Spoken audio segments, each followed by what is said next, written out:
한 번 더 하겠습니다. 에서의 결혼과 삶. 에서의 결혼과 삶. 관은 떨어진 접속사가 아니라 붙어있는 접속사예요.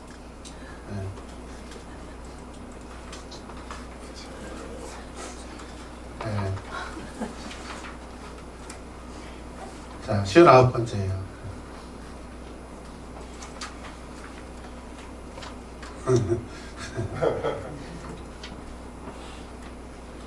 네. 자, 오늘 말씀은 믿음의 2대 족장 이삭의 이야기를 잠시 멈추고 쌍둥이의 큰아들 누구죠? 에서. 에서의 이야기가 짧게 소개되고 있습니다. 여러분은 어떤 결혼 생활이 복되다고 생각하세요? 여러분은 어떤 결혼 생활이 복되다고 생각하십니까?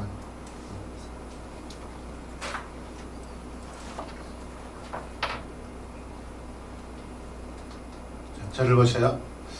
제가 행복한 결혼 생활을 하고 있는지 저를 살펴보시고 여러분 자신을 한번 살펴보았으면 좋겠습니다. 오늘 말씀은 짧지만 굉장히 중요한 영적 교훈이 있고 또 우리 현재의 삶 속에 너무나도 분명하게 자연스럽게 적용되는 그런 말씀이라고 여러분들이 마음에 새기시길 원합니다. 아멘. 오늘은 한 사람의 결혼에 대한 내러티브입니다. 한 사람의 결혼에 대한 내러티브입니다. 누구의 결혼일까요, 여러분? 누구의 결혼일까요?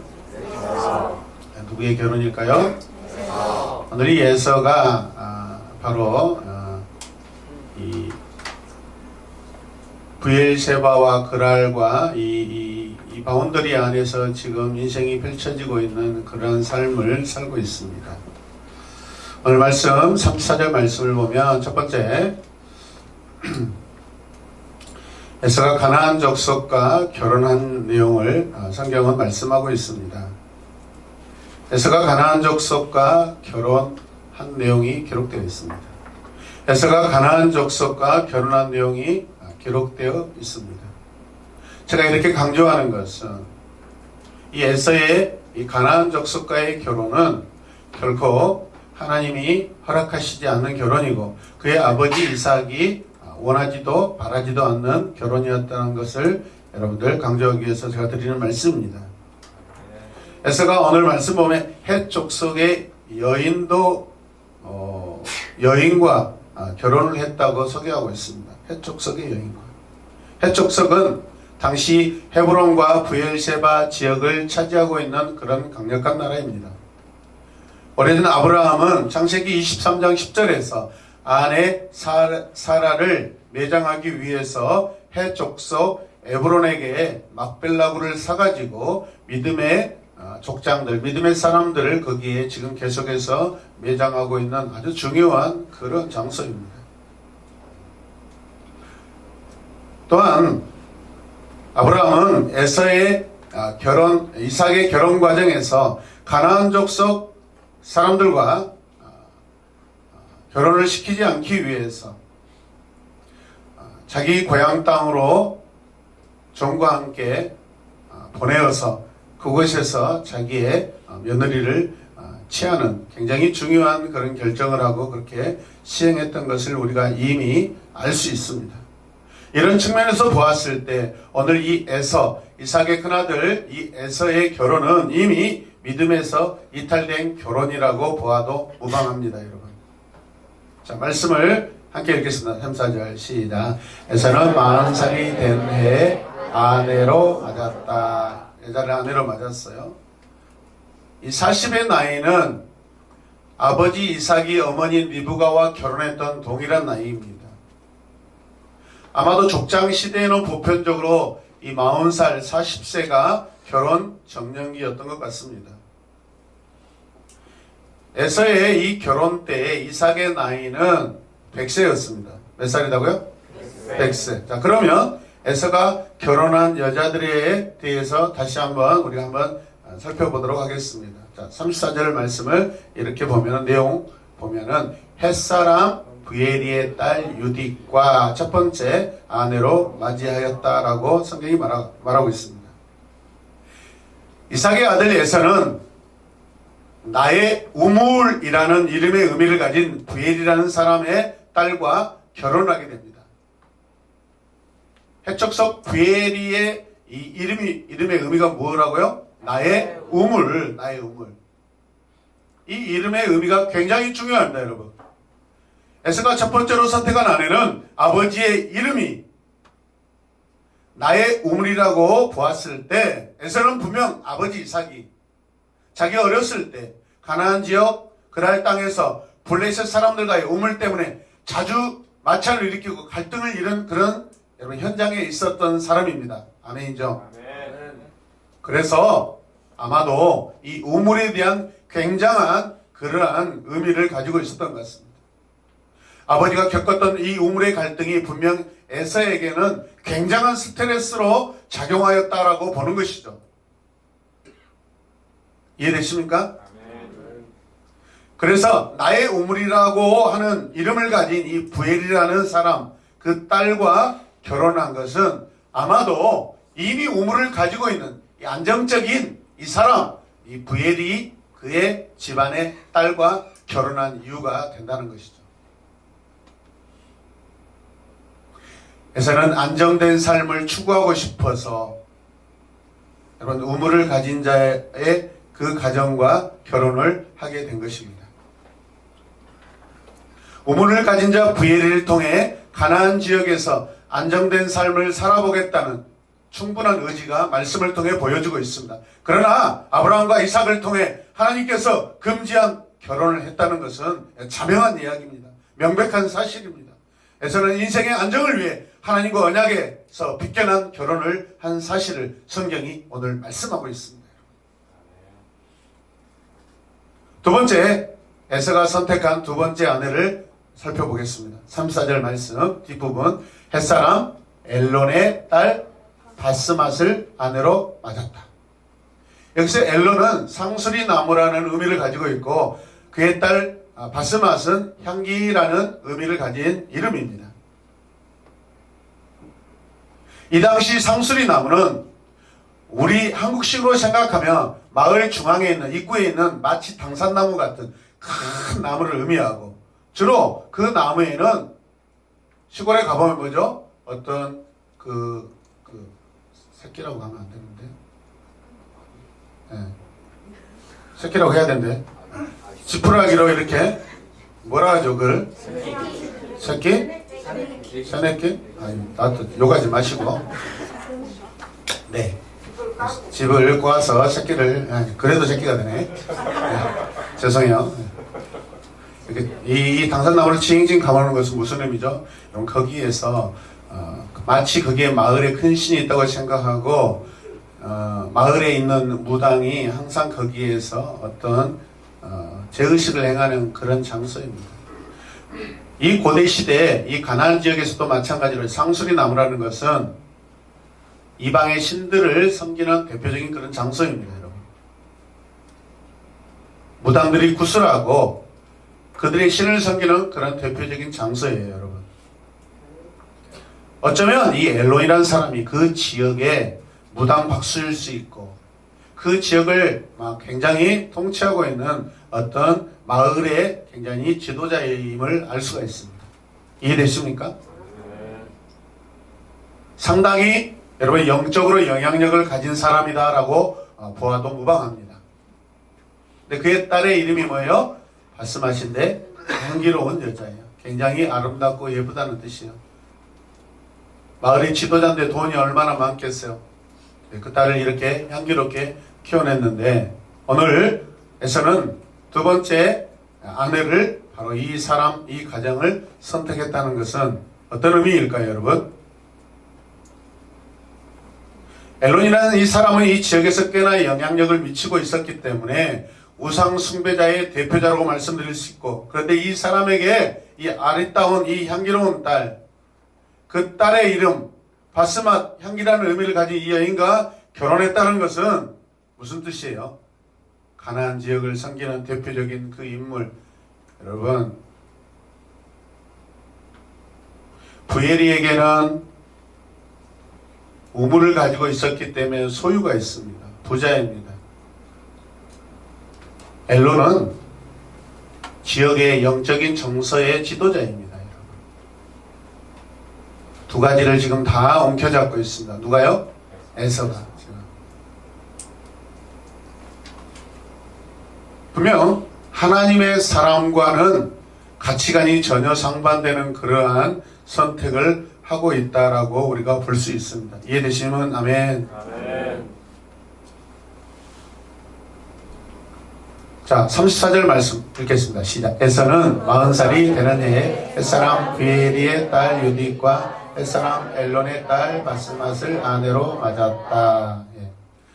우리는 말씀을 이렇게 묵상하고 연구해 볼 때 에서의 첫 번째 결혼은 철저하게 물질 만능지 맘모니즘에 굉장히 집착된 그런 결혼이었고, 두 번째 결혼은 하나님을 떠난 영적으로 완전히 타락한 그런 상태의 우상 숭배에 관계된 결혼을 했다라고 볼 수 있는 것입니다. 이런 에서의 모습은 지극히 이 시대를 사는 우리들의 일반적인 모습이라고 볼 수 있습니다. 또한 21세기를 살아가는 현대인들의 보편적인 가치 추구라고 볼 수 있습니다. 지극히 인간적인 그런 상황의 결혼을 에서는 하고 있습니다. 했습니다. 34절 말씀을 볼 때 에서는 몇 명의 여자와 결혼했어요? 2명의 여자. 그의 아버지 이삭과 리브가는 일부 일처제로 그렇게 그런 결혼 생활을 했는데, 이 아들에 와서 이것들이 깨어지는 것을 볼 수 있습니다. 부모와 사뭇 다른 그런 결혼 생활을 아들 에서가 이렇게 하고 있는 것을 우리는 볼 수 있죠. 여러분은 이 결혼 생활에 대해서 어떻게 생각하세요? 여러분, 이 결혼 생활과 여러분의 결혼 생활에 비슷한 것과 또 반대되는 것, 상반되고 그런 것들이 무엇인지 여러분 자신을 살펴보시기 바랍니다. 두 번째, 하나님의 예언과 부모를 무시하는 에서를 볼 수 있습니다. 같이 읽으시다. 하나님의 예언과 부모를 무시하는 에서. 당연하죠, 여러분. 따라서 당연하죠. 당연하죠. 하나님을 떠난 사람들의 대표적인 특징이 뭐예요? 부유를, 맘모니즘을 추구하고 우상 숭배를 하는 것. 이건 저절로 되는 일입니다. 하나님을 떠나자마자 시작되는 것이 돈을 추구하고 우상을 숭배하는 것이, 이건 자동적입니다. 오토매틱으로 되는 거예요. 정해진 시퀀스에 의해서 마치 되는 것처럼 그렇게 되는 상황이에요, 여러분. 우리가 하나님을 떠나자마자 바로 여러분 우리는 물질을 부여잡습니다. 왜? 두려우니까. 갈급하니까. 하나님을 대용하기 위해서 우상을 숨기는 것이죠. 이해되십니까? 자, 그렇다면 이렇게 이루어진 결혼은 하나님과의 관계에서와 부모의 관계에 어떤 영향을 가져왔는지 말씀을 살펴보도록 하겠습니다. 35절 읽겠습니다. 시작. 이 두 여자가 나중에 이삭과 리브가의 근심거리가 된다. 아멘. 영어로 보면 They were a source of grief to Isaac and Rebekah. 여기서 중요한 게 뭐냐면 source of grief인데, 이게 무슨 뜻이냐면 큰 슬픔이나 고민, 또 큰 슬픔이나 고민의 원인과 이유가 되는 것이고요. 문제의 근원을 말하는 것입니다.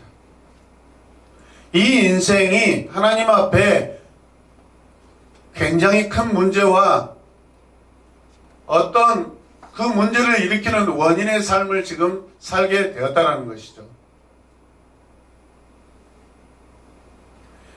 이 일로 인하여서 이 가정이 하나님의 근심이 되고 부모의 근심이 되었다라고 말씀하고 있습니다. 아버지 이삭은 지난 시간에 우리가 나눈 말씀 무엇이었어요? 광야에서 하나님께 복을 받은 사람입니다. 지난 시간에 아버지 이삭은 광야에서 이기는 믿음의 사람으로 살아왔습니다. 할렐루야. 네. 믿음으로 복을 받고 믿음으로 이기는 삶을 추구하는 것이 아니라 세상적으로 편하고 쉽고 사람들이 원하는 그런 방법과 그 모양으로 살고 있는 이 에서의 모습은 아버지 이삭과 완전히 대조된 그런 삶입니다, 여러분. 그래서 에서는 이 두 번의 결혼을 통해 알 수 있는 것은 지극히 쉬운 선택을 했다라고 보는 것이죠. 세상의 힘을 의지하고 또 그것들을 하나님보다 더 의지하는 모습을 오늘 말씀을 통해 우리에게 보여주고 있다는 것입니다. 그가 부요함을 선택하며 살았습니다. 그가 세상에서 신령한 것들을 쫓았는데 그것은 우상이었습니다. 모든 우상들은 사람의 손으로 깎아 만든 것들입니다. 이해되십니까? 네. 거기에는 하나님이 계시지 않습니다. 같이 고백해요. 거기에는 하나님이 계시지 않습니다. 아멘. 네. 여기에서 큰 슬픔이나 고민, 근심이라는 이 그리프, 원어로는 이 모라라고 되어 있습니다. 이게 말하는 단어하고 똑같은 의미인데 쓴맛, 슬픔, 비통, 괴로움. 같이 고백해요. 모라, 마라, 쓴맛, 슬픔, 비통, 괴로움.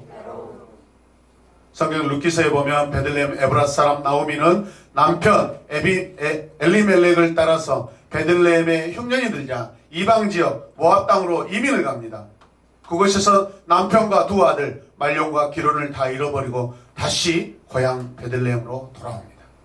마을에 돌아오자 동네 사람들이 인사를 건네 얼마나 고생했어. 아이고 이쁜 나오미, 아름다운 나오미 고생했어. 오랜만이요. 어떻게 살았어요? 저를 예쁜 나오미라고 부르지 마세요. 나를 고통 슬픔의 여인이라고 부르세요. 나를 마라라고 부르세요 라고 합니다.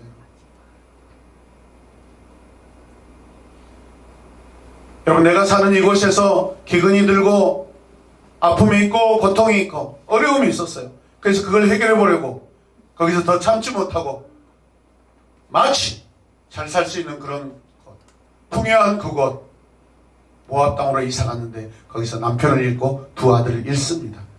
그 인생이 슬픔의 인생이 되어버린대요. 어떻게 해요? 다시 떠났던 곳으로 다시 돌아옵니다. 원래 여러분 가지 말아야 될 곳입니다. 떠나지 말아야 될 곳입니다. 그곳에서 하나님의 뜻을 구하고 하나님을 더 의지하고 신뢰하며 살아야 합니다. 이해되십니까? 내 인생이 쓰고 비참하고 슬프다는 거죠. 우리 인생이 오늘 에서가 생각하는 만큼 충분히 그런 상황들이 우리 각자에게 다가올 수 있다는 것이죠. 무슨 일을 하는데 잘 풀리지 않습니다. 아, 이곳에서는 도저히 사업을 할 수가 없어. 다른 지역으로 가야 돼.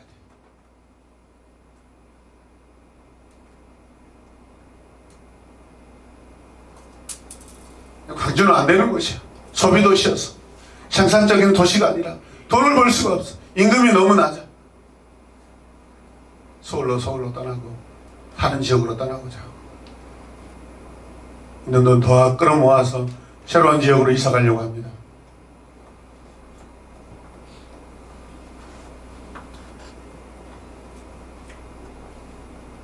그런데 좋은 일을 기획하고 기대하고 떠난 그곳에서 오히려 나는 더 마라 같은 쓰디쓴 인생을 경험하게 된다는 거예요, 여러분. 많이 힘들다고 넉넉하게 보이는 곳으로 이사합니다. 아브라함의 조카 롯도 마찬가지입니다. 마치 사람의 눈으로 보기에 에덴과 같았더라. 소돔과 고모라에 들어가는데 어떻게 해요, 여러분? 유황불로 심판을 당하는 마라와 같은 인생을 살게 됩니다. 할렐루야! 아멘. 더 큰 문제는 뭐예요? 찾아간 그곳에서 도저히 하나님을 섬기지도 못하고 하나님을 떠난 인생을 살게 된다는 것입니다. 35절 말씀을 다시 보겠습니다. 같이 읽어요. 이 두 여자가 나중에 이삭과 리브가의 근심거리가 된다. 근심거리가 된다.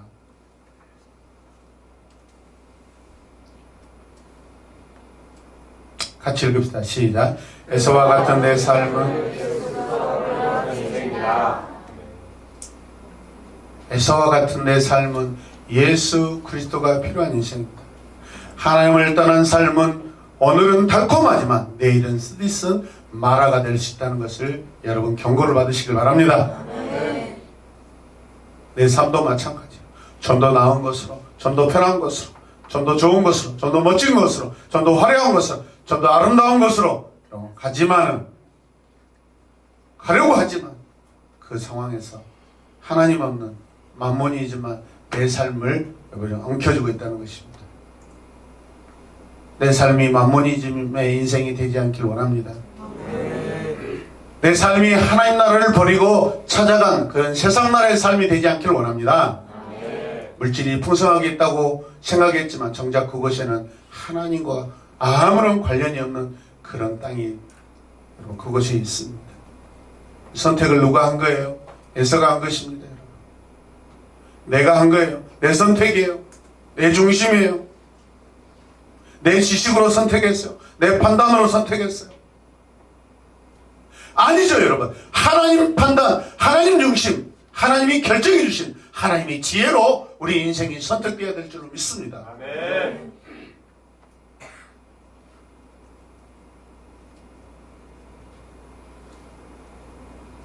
내가 선택하는 것은 굉장히 쉬워요. 하나님과 의논할 필요가 없기 때문에. 가장 쉬운 것은요, 내 방법으로 선택하고 내 방법으로 사는 거예요. 그러나 그 쉽고 넓은 길에는요, 여러분 진리가 없어요. 여러분 협착하고 고통스럽고 땀이 나고 눈물이 있는 그곳에 오히려 진리가 보석처럼 박혀 있다는 것을 여러분 기억하시길 바랍니다. 아멘.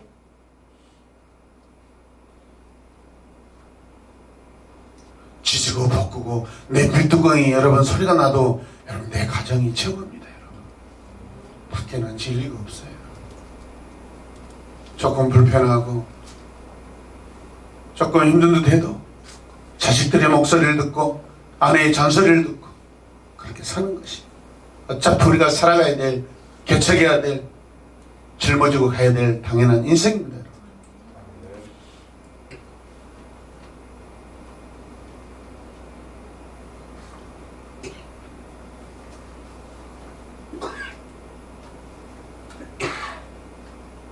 여러분 나는 누구예요? 나는 누구예요? 하나님의 자녀입니다. 나는 누구예요? 예수 그리스도의 제자입니다. 나는 누구예요? 제자입니다. 할렐루야. 아멘. 에서와 같은 내 삶은 오직 예수 그리스도가 필요한 인생인 줄로 믿으시길 바랍니다. 에베소서 1장 4절에서 9절 말씀을 한 절씩 같이 여러분 마음의 교훈을 받으면서 읽도록하겠습니다. 시작. 하나님은 세상 창조전에 그리스도 안에서 우리를 택하시고 사랑해 주셔서 하나님 앞에서 삶이 되게 하셨습니다.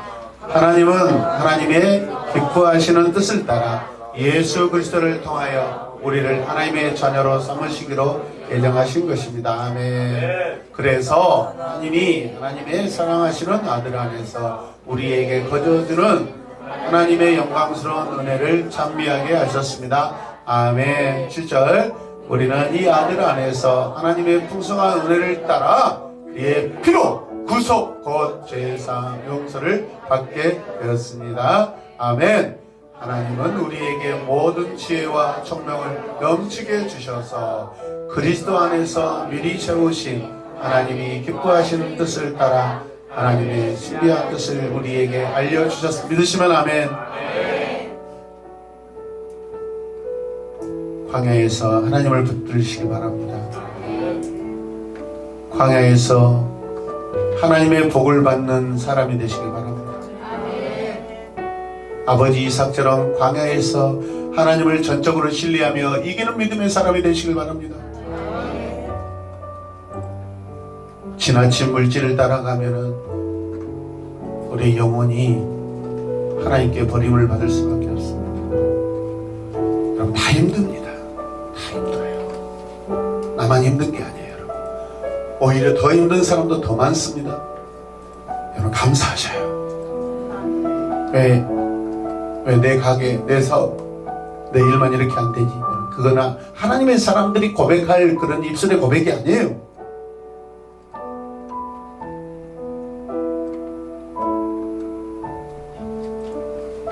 하나님을 기뻐하시길 바랍니다. 주님이 우리와 함께 하십니다. 여러분들이 이 자리에 없을 때 내 사람이 이곳에서 찬양했어요. 하나님께 소망을 두고 견디고 견뎠더니 절망스러운 시간이라고 생각하고 어떤 분들은 새로운 교회가 곧 망한다, 부도난다 했어요. 그게 들었던 소리, 5년 전에 들었던 소리예요. 그렇게 말하신 분의 교회는 사라지고 없어졌어요. 건물교회였어요. 2층 상가 43평 보잘것도 없는 주님의 교회는 세계적으로 소문나고 있어요. 여러분, 전국에 소문나고 있어요. 목회자들, 전도사님들, 목사님들이 도전을 받고 있는 교회가 되고 있어요. 섬기는 교회가 되어 있어요. 여러분, 살려주는 교회가 되고 있어요. 힘을 주고 용기를 주는 교회가 되고 있어요. 여러분의 가정도 그렇게 되시기 바랍니다. 참고 견디면 힘든 사람들이 여러분의 가정, 이겨내는 여러분의 가정을 보고 하나님이 살아계시구나.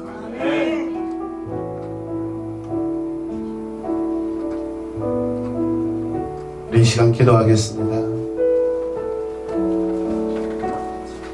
광야 같은 내 삶에서 주님을 경배합니다. 주님을 신뢰합니다. 주님을 의지합니다. 쉬운 길, 익숙한 길로 가지 않게 해주시옵소서. 어렵고 힘든 인생을 오히려 우리가 찾아가게 하여 주시옵소서.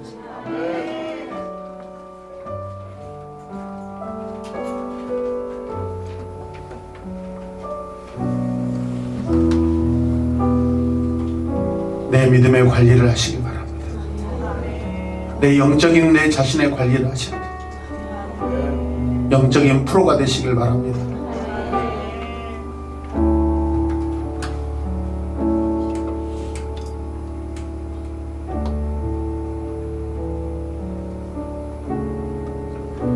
하나님, 내 삶이 믿음의 일상이 되게 하여 주시옵소서.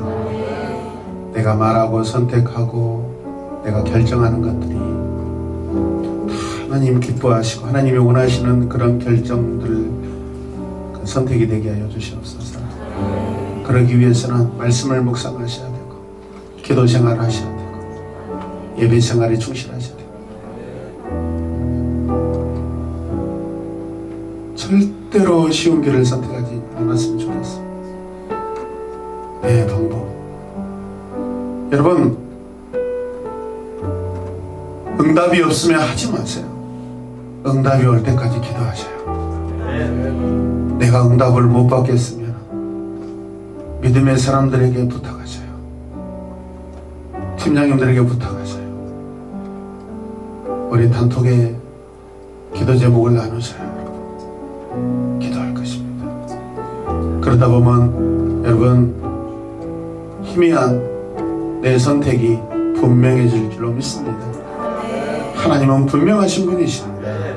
하나님은 선명하신 분이십니다. 이 시간 기도할 때 우리 같이 기도합시다. 주님, 진리를 따라 광야에서 살게 하소서. 아멘. 광야의 삶은 잠깐입니다. 영원한 하나님 나라가 우리를 기다리고 있습니다. 이 시간 다 같이 이 땅에 소망을 두지 아니하고 영원한 하나님 나라의 소망을 두고 사는 내가 되게 하여 주시고, 에서와 같이 하나님 물질 만능주의에 사로잡히지 않게 하여 주시옵소서. 하나님을 떠난 인생 살지 않게 하여 주시옵소서. 우리 다 같이 간절하게 주님의 이름 부르며 기도하겠습니다. 주여.